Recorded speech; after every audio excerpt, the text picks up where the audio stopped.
So hello everybody and welcome back. Please like and subscribe to my channel. It would help me out a lot. Today we're taking a look at this Bristol Blenheim Mark 1 from Airfix in 148 scale. This is a pretty new kit for me.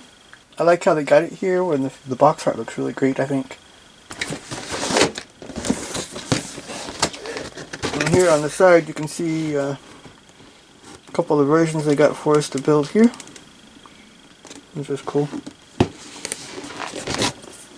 So here's our instruction sheet. We have some information in English, French, and German here about the aircraft. More information and colors and stuff. So it looks like this is going to be a little bit different than most aircraft because we have here the tub for the dorsal turret, and it looks like the wing spars here. And this, we're building the bomb bay.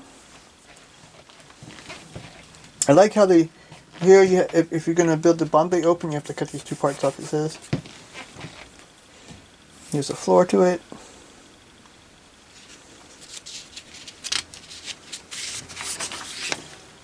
Then here, number 8, we start building, we got one of the seats for the cockpit, and the back piece for it, and then cockpit walls here. Our steering stick here. It's like a floor piece here. One of the walls here. And then we have our number 7 part, which was the dorsal turret tub here and the bomb bay. And then we're putting this pilot seat onto it. And we put all that into the fuselage. And here we have our pedals. This kind of looks like a bomb sight here. Bombardier seat, I think, here. And another part, our instrument panel. Then we have our fuselage. We got a part here, and this firewall here that goes in the back. Another seat that goes here. Looks like the radios. And put the fuselage together. Got the bomb bay here. The bomb bay doors that go on.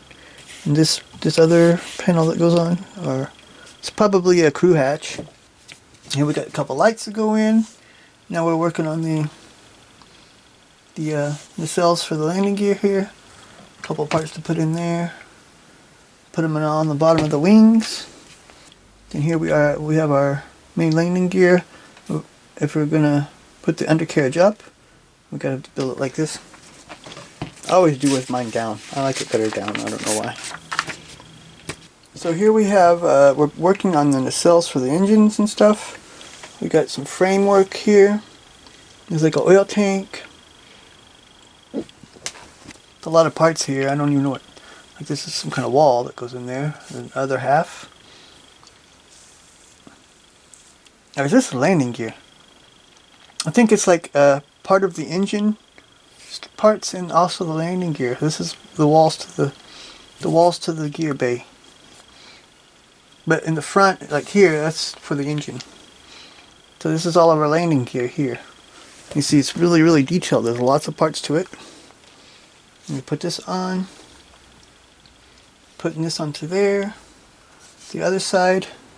This is just a repeat of this side. It's for the other side. The gear and then the wall again. A couple more walls here for the gear bay. We're putting these parts in that we built, the large sub-assemblies. It has the landing gear and then this wall for the engines. Same thing on the other side. Here we have our flaps. Putting the wings together. Putting the wings onto the fuselage.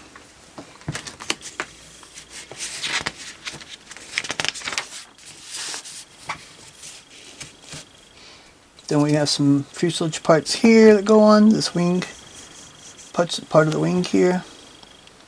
And we built the horizontal stabilizers, put them on, putting the rudder on. And here we're building the engines. There's a back wall and a row of pistons.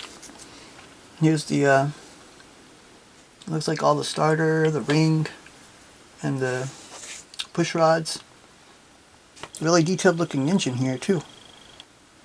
Here's our exhaust manifold that goes on. Our outer ring there. Put that on. This is the bottom of the engine nacelle there. You see it's separate parts. There's like 3 separate parts. You got the bottom here, and then 2 side pieces.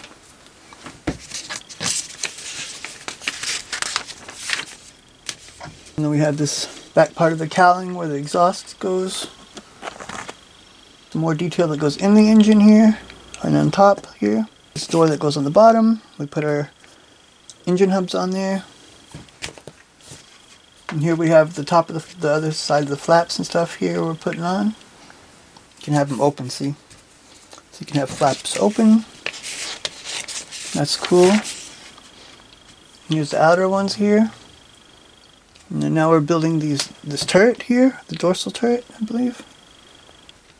So we got our base and our machine guns and a sight. Not really sure what that is, but it's probably to help turn it and stuff. Looks like pedals. Some more detail parts, a ring. Here's the outer rings. Put the clear piece on, and then we put it here in the dorsal. Now here's our door for our rear gear base and the wheel. And we put the wheels on. Our tail wheel. Now here we have the bomb bay doors. You can close it or you can make these bombs to put in it. And here we have our open part for the bomb bay. There's also extra bombs you can put on the outside.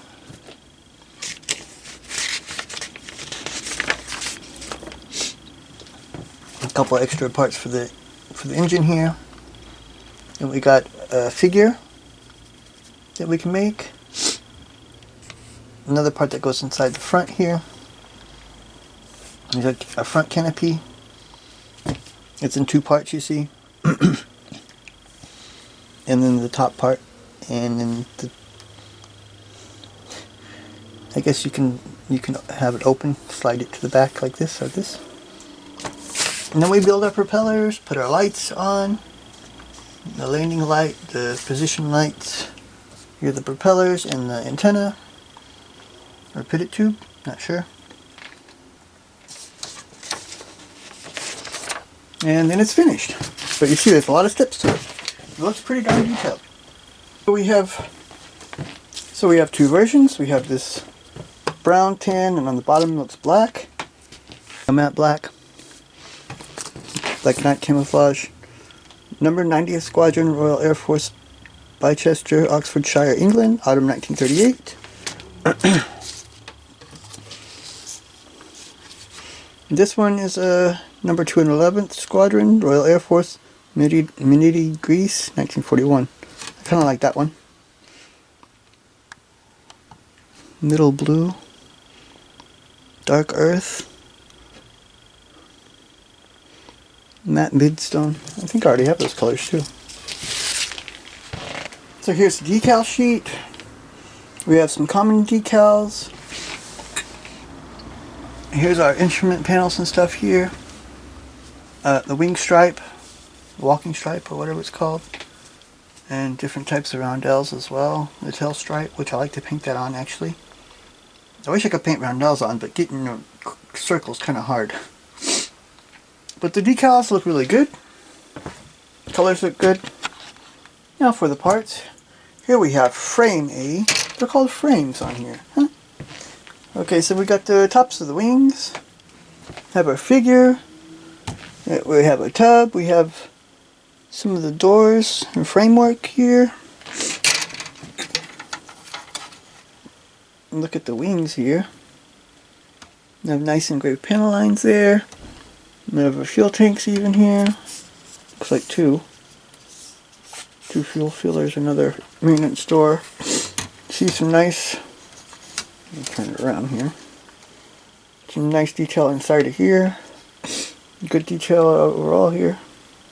The sidewalls of the cockpit. Some of the pieces are kind of bent up though. Looks like the seat has some pretty good detail too. I didn't see any harness though for it. But I guess if you put the pilot in, that's not a big problem.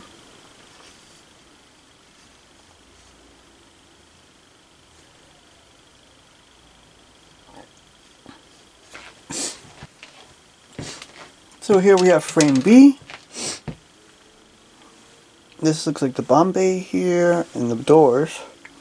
Here's this, and remember, if we open the bomb bay, we got to cut that piece off. Our rudder, horizontal stabilizers, and a lot of the like flaps and stuff here too. I can't even recognize what some of the parts are because it's broken down so small. That's the bottom of the cockpit right there, though. Pretty sure. Some nice lines on these walls. Detail inside the bay there.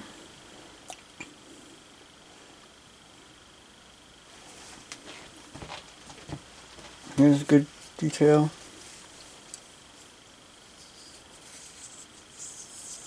Print lines here.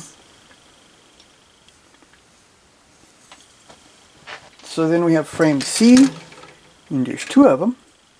Those are our repetitive parts, like engine parts, wheels and stuff.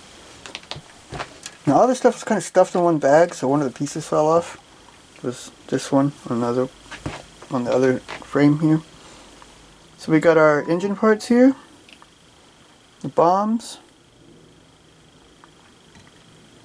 landing gear parts, the propellers. That's all really this is the engine and the landing gear and the bombs. I think the bombs look really good. And look at the detail on this engine is really, really good too, I think.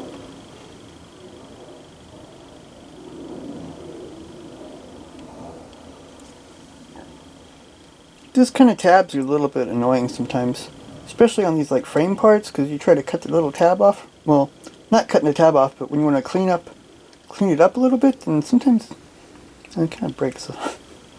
Or I'm maybe a little too rough. I don't know. Some good looking details here. Then we have frame D. We have our fuselage. These are the walls to the cockpit and radios and stuff. Tail wheels there too. I thought this was going to be bigger than this. Look at this in comparison with the Focke-Wulf 200. It's much bigger. But this being a bomber, I thought it was going to be bigger than this. It's almost the same size as a P-38.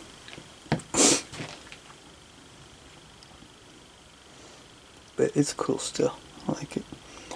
You see there's some good detail here on all these parts. Really nicely detailed here. Inside here we got some details too, like some texturing and stuff. There's probably some, like, I don't know, cables and stuff missing on the walls. I don't worry too much about that stuff. I mean, I know what's missing, but you can't really see it. Then we have frame E, and that's just, we have a couple of detail parts here, little ones, and then the other half of the wings, which also look good.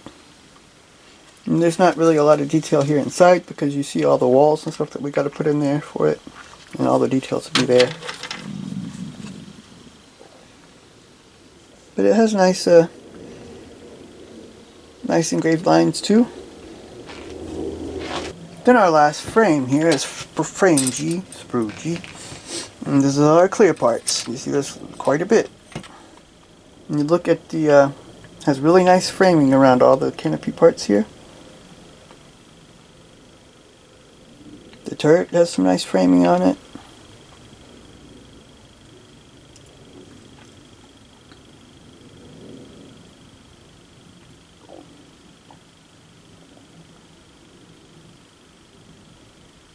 Looks really nice.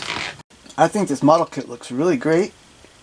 I don't have a whole lot of Airfix because they're kind of hard to get here, and they're, you know, being that it's a British company, pounds into euros cost more. But you can see the quality of the kit. It looks really, really nice. It's the one thing I really see is missing is there's no harnesses for the pilot, or for the other seats either. But I think it still looks really great. I'm sure a little photo etch from Edward, they probably have one for harnesses. And they don't really cost that much either. But this is a really good kit. I do recommend it. I'm really interested interested in finding more Airfix kits too. So thanks for watching. Please like and subscribe, and join me next time. We're going to take a look at this German Panzer I Ausführung A in 135 scale from Hobby Boss. This is another one of my newer kits. I don't have a lot of newer kits, but I do have some. So, until then, bye.